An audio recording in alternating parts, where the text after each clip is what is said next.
Teresa and I met here at St. Francis de Sales in Philadelphia in the spring of 1947. We both worked on the Tuesday night dance committee. I was selling sodas and working in the cloakroom, and Paul was taking tickets at the door. I saw her every week at the dance and thought she was extremely lovely, but did not have the courage in the beginning to ask her to dance. He finally got up enough courage and asked me to dance, and that's how it all got started. Teresa and I danced to many of the tunes which were the big band songs at that time after World War II. And then shortly after that, we went out on our first date.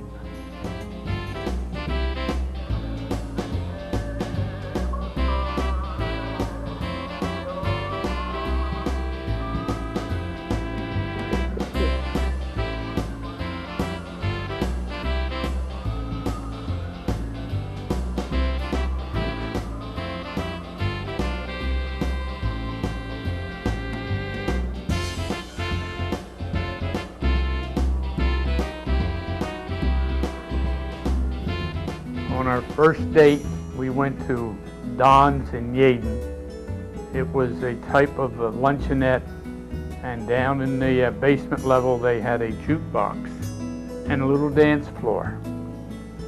We usually had some ice cream, listen to music, dance a while. On the way home, we had car trouble.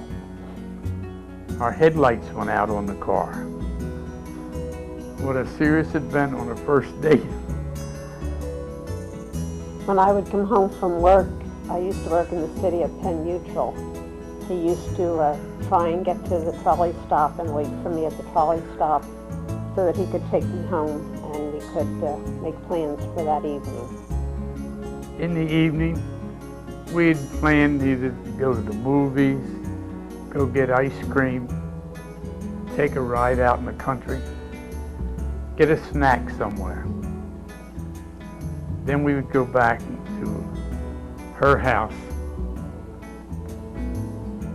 2 months after our first date, he asked me to marry him.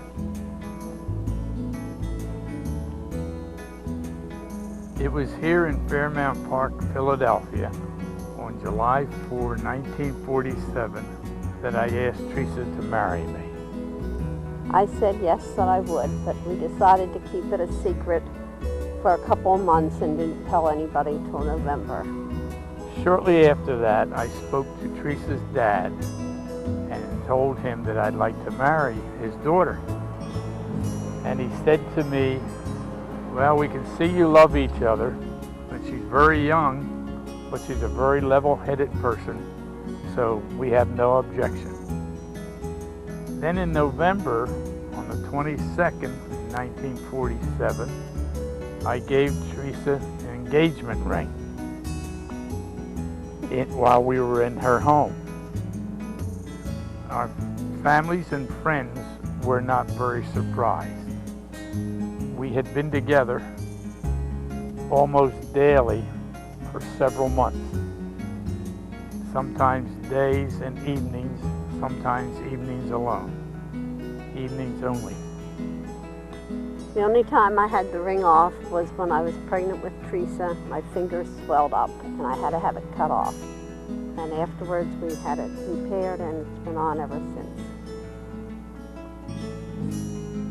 She wears the ring constantly to this day.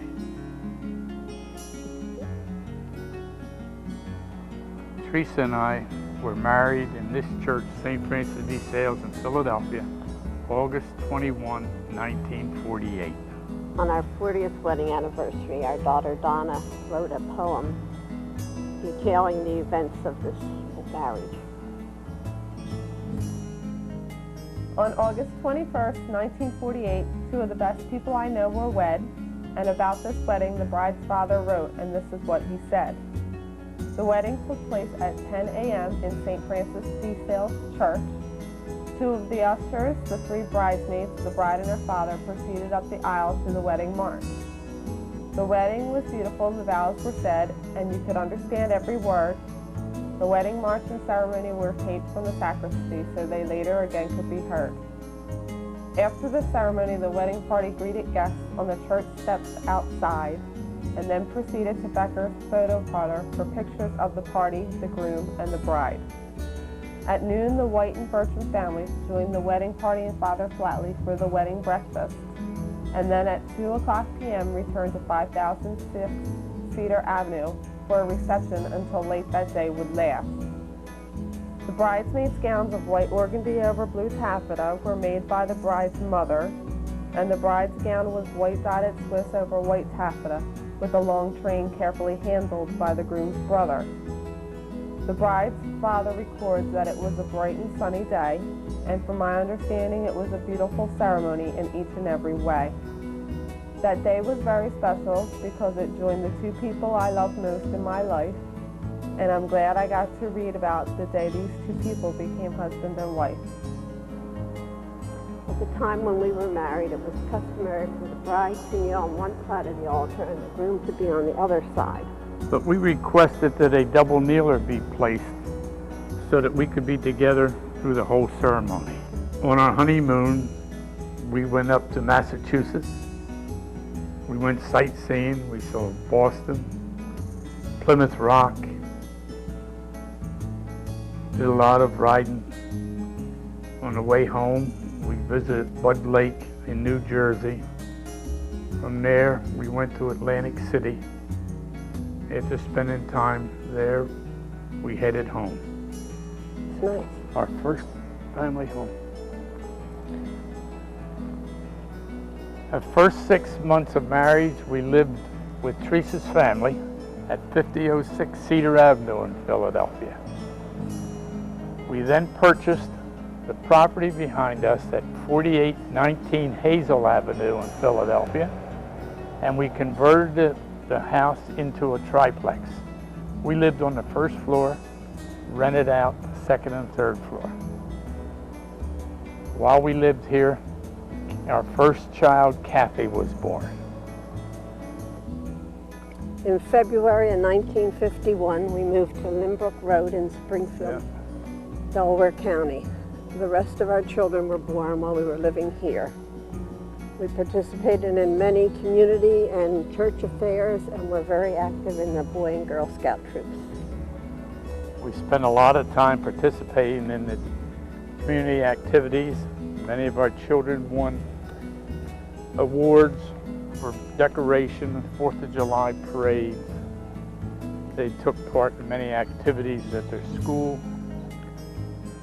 We were always on the go. In 1975, shortly after our son Gary was born, we moved to what was an original schoolhouse on Beatty Road in Springfield.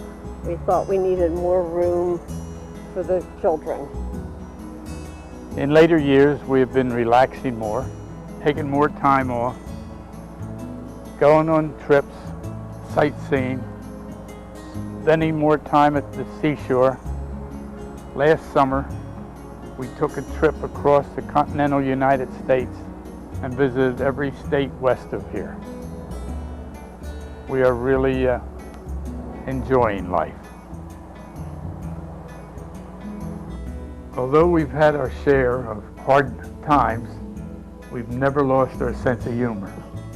I can remember one time when we went to the movies and it was a cold winter night. While we were in the movies, ice had formed on the parking lot.